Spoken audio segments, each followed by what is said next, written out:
Alright guys, here's another video. Let's work on worksheet 2, which are graphing translated functions. I love translated functions because they're not at the origin anymore. There are functions that are shifted somewhere in the graph. It's not the boring vertexes at 0, 0, always starting at 0, 0. It's starting somewhere else. I am going to do similar questions to number 3, number 7, and number 9. Okay, similar to your worksheet number 2, questions 3, 7, and 9. Okay, so let's get started. All right, so I don't want to start with number 3.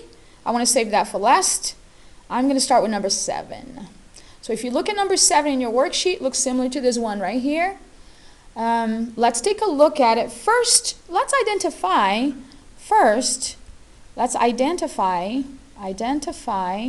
what kind of function we have. What type of function?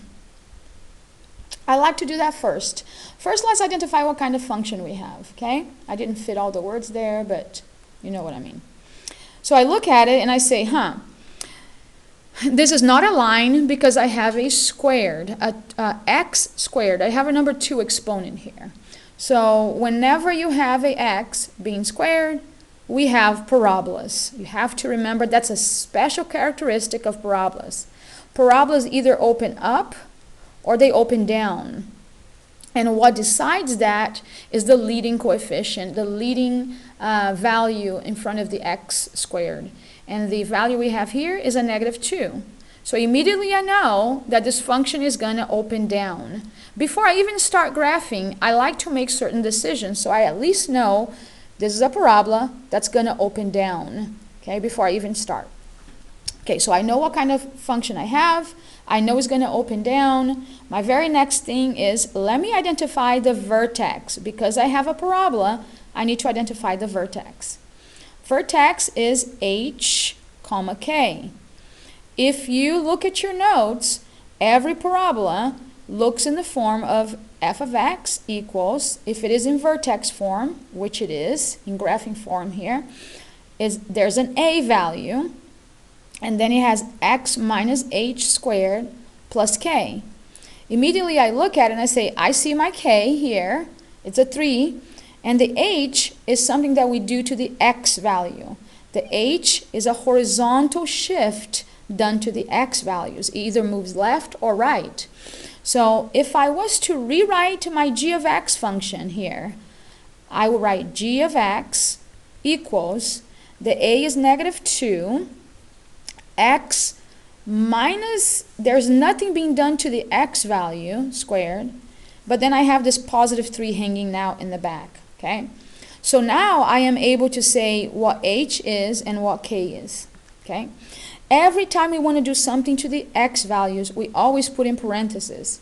Because there's no parentheses here, there's nothing being done to the x value, okay? We always say opposite of h, same as k, okay? So my vertex is opposite of 0. There's no such a thing. So 0, positive 3, okay? If this was a negative 5, I would say opposite of negative 5 is a positive 5. If this was a positive 2, the opposite of positive 2 is a negative 2. So that's what I would put here, okay? But right now, we're not doing anything to the x, so our h is a 0. There's no opposite of 0, it's just 0, okay? 0, 3. So if I go to my graph, right here, I already know where to start making this kind of shape right here.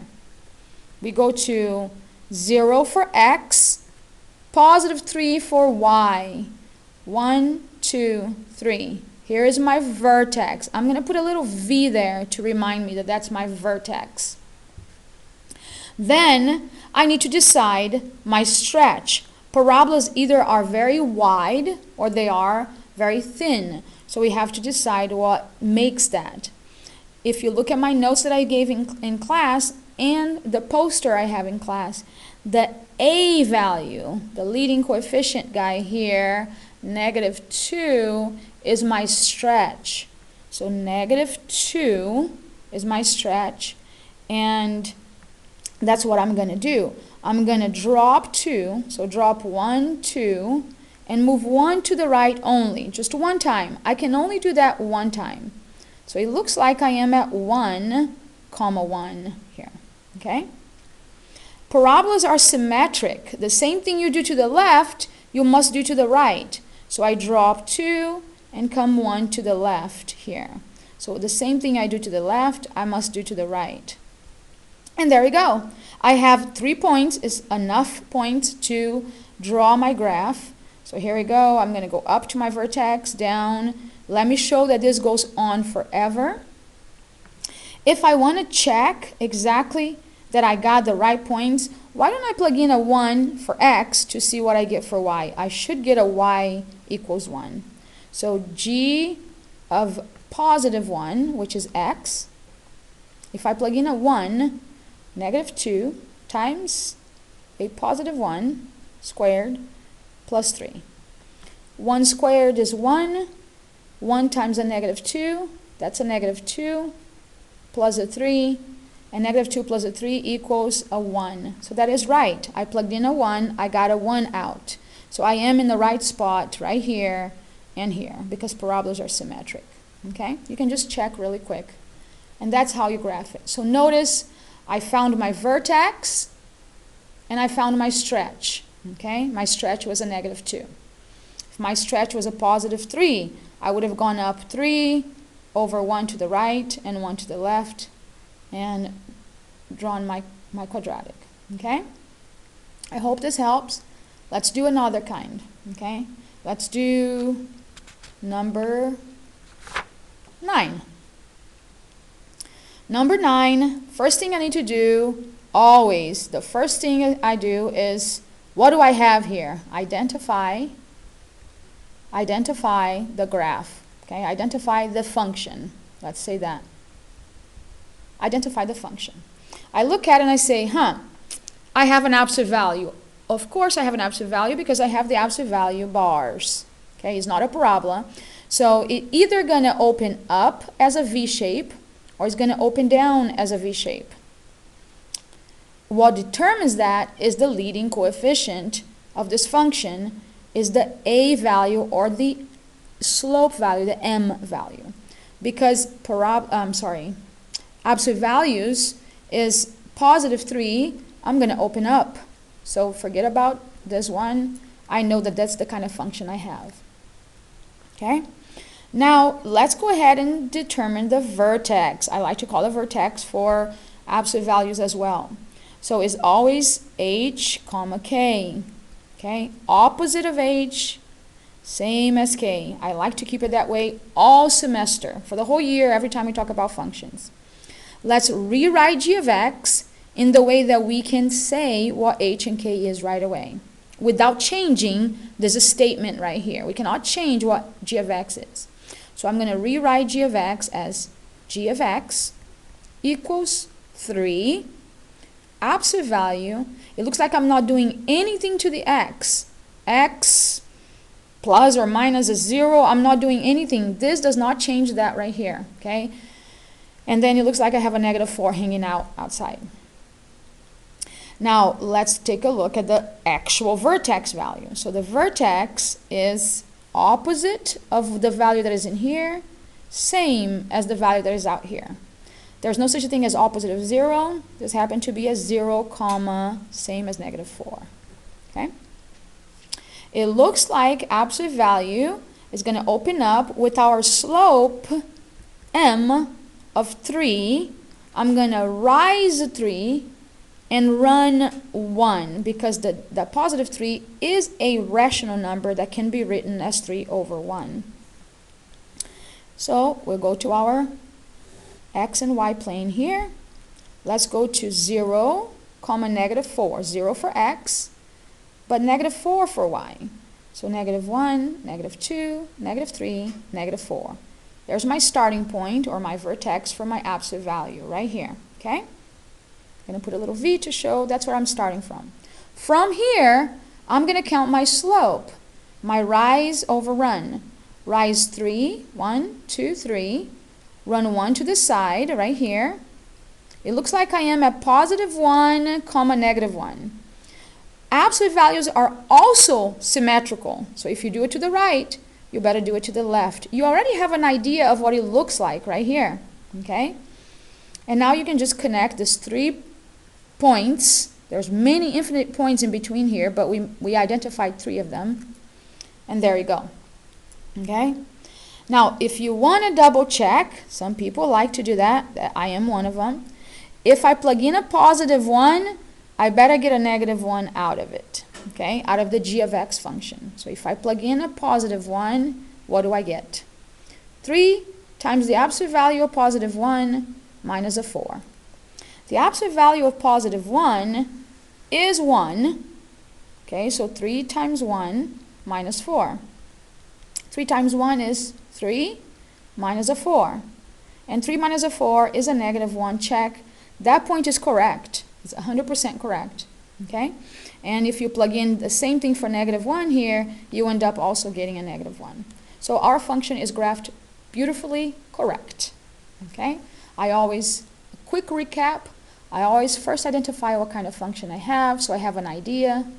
Then I decide if it opens up or down based on our leading number here. For absolute values, we have a slope. Okay? And then I find my vertex, and then we graph it. Some people like to check it so they can make sure they get 100% on every question. So, last one is the exponential. The exponential always causes a little bit of headache. First, identify what kind of function we have. I already said we have an exponential. So I know exponentials first. What kind of function? Okay, function. What kind of function do we have? We have an exponential. Exponentials opens up smoothly, a smooth curve like this, okay? But there's something important about exponentials. Exponentials also don't touch a certain asymptote, a certain line. Y equals certain number, certain constant that this line is an asymptote, the function does not touch. So, and this line over here is always determined by our h and k value. So there's no vertex here, but this h and k value does tell us a very important characteristic of our function. Okay, so let's find out what is this asymptote value. The asymptote value is always our k. Asymptote is always y equals the k value. Okay, so if I find my my h comma k here, my translation, if I find my h comma k, I will be able to find out where this asymptote is. Opposite of h, same as k. So let's go ahead and take a look at it. H is what we're doing to the x value. I am subtracting 3, but I want the opposite of it. So that would be a positive 3. K is the same value. So I pick the same value outside, which is 4. So at 3, 4, it's marking a very important part of our graph. Okay, so let's go over here. So opposite of h, opposite of negative 3 is positive 3, same as k. Let's go to 3, 1, 2, 3, comma 1, 2, 3, 4. There's this point right here is open. This asymptote y equals 4, y equals k, is the line that I will not touch it. I'm going to make it dotted forever, okay? I know I'm not supposed to be touching this point. But let's see what do we get if we plug in a 3 in our function. What do we get? Let's calculate that here on the side. If I grab h and I plug in a 3 for x, 2, 3 minus 3 plus a 4. Okay, let's put that in parentheses so we know. Okay, 3 minus 3 is 0. Okay, so 2 to the 0 plus 4. Okay, 2 to the 0 is 1. 1 plus 4 equals 5. So it looks like when I plugged in a 3 for x, I got a 5 for y. Okay, that's why 3, 4 is an open circle. It does not exist in our graph at all. It's just to mark where not to touch. 3, 5. So instead of 4, I'm going to a 5. The point directly above it. Always works that way. And then I can come back here and I can say, what happens if I plug in a 4? Because I really don't know. It's supposed to look like this, but I really don't know how far do I put my next point.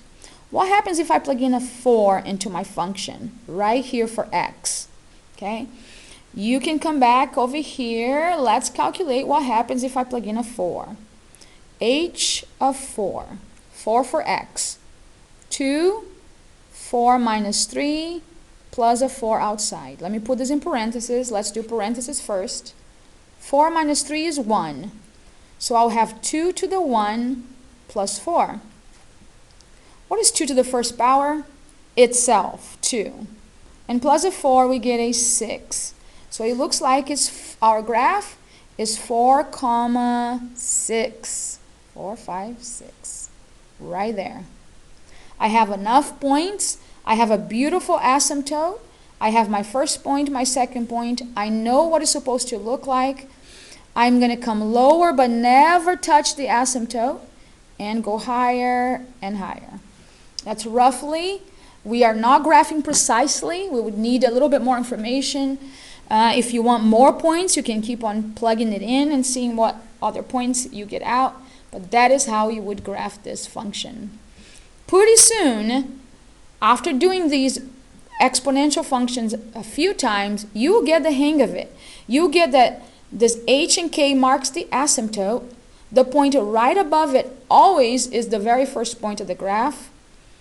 Coming back to the asymptote, you notice that this base over here, all I had to do was count up 1, 2, that's the number, over 1, and I would get my next point. Okay? If the base was a 3, I would be here counting 1, 2, 3 over 1. It would be my next point. So practice these. Remind me to do some warm-ups of exponential functions so you can get the hang of it. I hope this video helps as well. Come and ask me for help. That's my pleasure to help you guys. So good luck.